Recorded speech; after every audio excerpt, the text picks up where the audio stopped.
میرے پیارے آقا صلی اللہ تعالی علیہ وسلم کے پیارے دیوانوں، ہم زندگی میں بہت سارے کام کرتے ہیں اور بہت سارے کام چھوڑ دیتے ہیں۔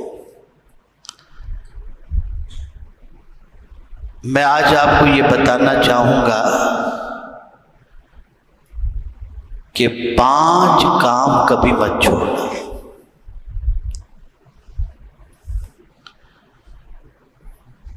انشاءاللہ العظیم اس کی برکتیں دونوں جہاں میں آپ کو نصیب ہوں گی انشاءاللہ۔ اور ان 5 کاموں کو اگر کوئی چھوڑتا ہے تو ان 5 کاموں کے چھوڑنے کا نقصان کیا ہے وہ بھی انشاءاللہ آپ ابھی تھوڑی دیر میں سمجھ جائیں گے۔ پہلی چیز جسے نہیں چھوڑنا وہ ہے اللہ کا ذکر، اس لیے کہ اللہ رب العزت جل جلالہ ارشاد فرماتا ہے فاذکرونی اذکرکم۔ اگر ہم یہ چاہتے ہیں کہ ہمارا رب بھی ہمیں یاد کرے اور ہمارا رب بھی ہمارا چرچا کرے، ہم زمین والوں میں اسے یاد کریں، وہ فرشتوں میں ہمیں یاد کرے، تو اس نے ایک کنڈیشن رکھی کہ اگر میرے بندو تم چاہتے ہو کہ میں تمہیں یاد کروں تو بس تم بھی اتنا کرو فاذکرونی اذکرکم، تم میرا ذکر کرو میں تمہارا چرچا کروں۔ کم نصیبی یہ ہے کہ انسان سب کا ذکر کرتا ہے، خدا کا ذکر نہیں کرتا۔ اور ہماری زندگی کے آغاز ہی کے سلسلے میں ہم پیدا ہوئے تب بھی اللہ کا ذکر ہمارے کانوں تک پہنچایا گیا، اور جب ہم مر جاتے ہیں تب بھی اللہ کا ذکر ہم تک پہنچایا جاتا ہے، لیکن درمیان کا جو حصہ ہے زندگی کا اس میں مسلمان اپنے رب کو بھولے بیٹھا ہے۔ آپ کو میں بتاؤں کہ کوئی چیز ایسی نہیں ہے جو اللہ کا ذکر نہ کرتی ہو۔ قرآن کہتا ہے وَإِن مِّن شَيْءٍ إِلَّا يُسَبِّحُ بِحَمْدِهِ، ہر چیز اللہ کی تسبیح کرتی ہے، ہر چیز اللہ کا حمد، اللہ کی حمد بجا لاتی ہے۔ لیکن ہم اتنے غافل ہو گئے کہ ہمیں تو بتایا گیا کہ پانی پینے سے پہلے بھی اللہ کا ذکر کرو، پینے کے بعد بھی اللہ کا ذکر کرو، کھانے سے پہلے بھی اللہ کا ذکر کرو، کھانے کے بعد بھی اللہ کا ذکر کرو۔ لیکن کوئی پانی کا گلاس پلا دے تو اسے تھینک یو تو کہہ دیتے، لیکن پینے کے بعد الحمدللہ نہیں کہتے۔ اور پھر ہم کہتے ہیں پتہ نہیں ہمارے حالات اتنے بدتر کیوں ہیں، کبھی تم نے خدا کو یاد بھی کیا؟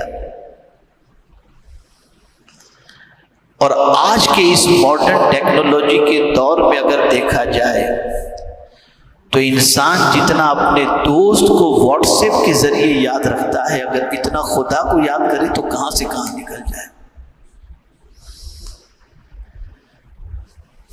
تو پہلی چیز، چونکہ جمعہ کا وقت ہے، زیادہ لمبا ٹائم بھی نہیں کہ میں آپ کو ہر ایک پر تفصیل سے بتا سکوں، بس سمجھا رہا ہوں آپ کو۔ تو پہلی چیز، اللہ کے ذکر کو کبھی مت چھوڑو۔ اور حضور صلی اللہ تعالی علیہ وسلم کے بارے میں ہے یذکر اللہ فی کل حین، ہر وقت حضور صلی اللہ علیہ وسلم اللہ کا ذکر کرتے تھے، ہر وقت۔ آئیے اب دوسری چیز، اللہ کا شکر ادا کرنا کبھی نہ چھوڑیں۔ اگر ہم چاہتے ہیں کہ جتنا ہمارے پاس ہے اس سے بڑھ جائے، جتنا ہے اس سے بڑھ جائے تو اللہ کا شکر ادا کرنا کبھی نہ چھوڑیں، اس لیے کہ قرآن کہتا ہے وَلَئِن شَكَرْتُمْ لَأَزِيدَنَّكُمْ، تم شکر کرو گے ہم تمہیں زیادہ عطا کریں گے، تو اس کا شکر کرنا کبھی نہ چھوڑیں۔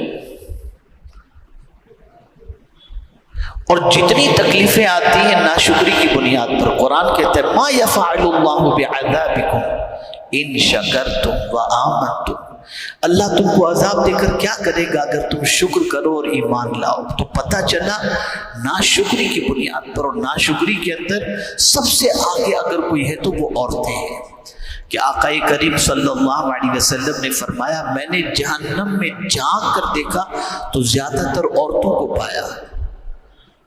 تو صحابہ نے پوچھا یا رسول اللہ صلی اللہ تعالی علیہ وسلم کس گناہ کی وجہ سے؟ تو سرکار نے فرمایا ناشکری کی بنیاد پر، کہ ان کا شوہر 99 بات ان کی پوری کر دے گا، ایک اگر پوری نہیں کرے گا تم نے آج تک کیا ہی کیا ہے ہمارے۔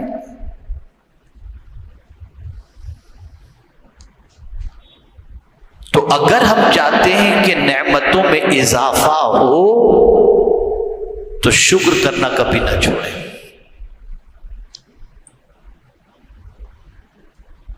وقت نہیں ورنہ اس پر بھی تفصیلی گفتگو ہو سکتی ہے، میری ایک کتاب ہے اسے پڑھیے آپ، نعمتوں کے زوال کا سبب ناشکری۔ جتنی نعمتیں اللہ چھینتا کبھی، جب ناشکری شروع ہو جاتی چھین جاتا۔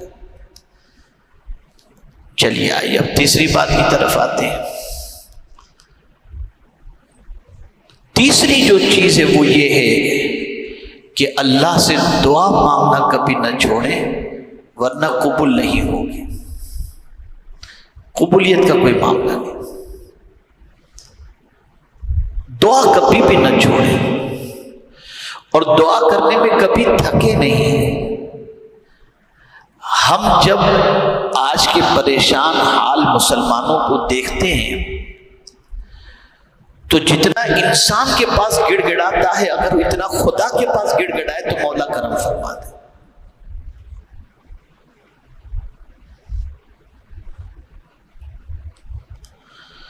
اور رب کا وعدہ حق ہے ادعونی استجب لکم،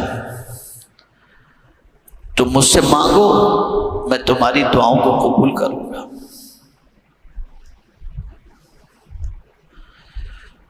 اور اللہ کی شان یہ ہے کہ آپ کو میں بتاؤں کہ کسی بندے سے اگر آپ نے کچھ مانگ لیا نا دوستی ختم، اور اسے برا لگتا ہے۔ آپ ذرا آزما کے دیکھ لیجئے گا زندگی میں، کبھی آپ کو کار کی ضرورت ہو ذرا کسی سے کہیے گا یار تمہاری کار چاہیے، اگر اس کے پاس مرسیڈیز ہے اور آپ کو کہیں جانا ہے مانگ کر ذرا دیکھیے گا۔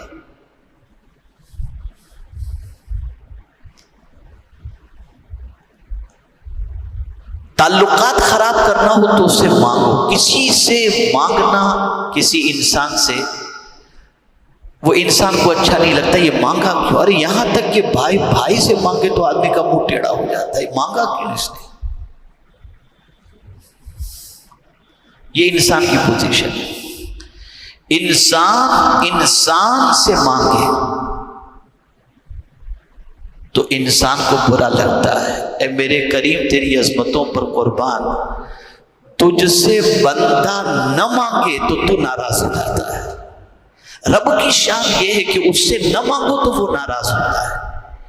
غوث پاک رضی اللہ المولا تبارک و تعالی عنہ ارشاد فرماتے ہیں ایک شخص نے مسجد میں نماز ادا کی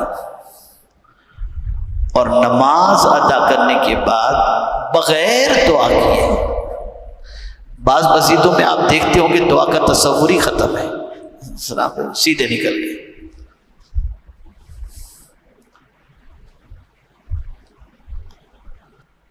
تو غوث پاک رضی اللہ المولا تبارک و تعالی عنہ فرماتے ہیں کہ ایک شخص نے نماز ادا کی اور نماز ادا کرنے کے بعد بغیر دعا کیے وہ مسجد سے جانے لگا۔ تو سیدنا غوث پاک رضی اللہ المولا تبارک و تعالی عنہ فرماتے ہیں اللہ کی رحمت نے اس کا پیچھا کیا کہ اب اللہ سے مانگے گا، اب اللہ سے مانگے گا، اب اللہ سے مانگے گا، لیکن وہ مانگا ہی نہیں اور مسجد کے دروازے سے باہر نکل گیا۔ تو غیب سے آواز آتی ہے، میرے بندے اگر تجھے مجھ سے مانگنے میں شرم آتی ہے تو مجھے بھی تیری عبادت قبول کرنے میں حیا آتی ہے۔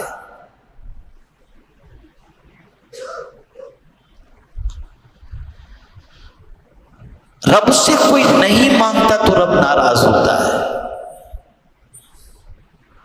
اور وہ کون سی چیز ہے جو میرے رب کے پاس نہیں؟ وَإِن مِّن شَيْءٍ إِلَّا عِندَنَا خَزَائِنُهُ، اللہ فرماتے ہیں ہر چیز کا خزانہ میرے پاس ہے، مانگو مجھ سے۔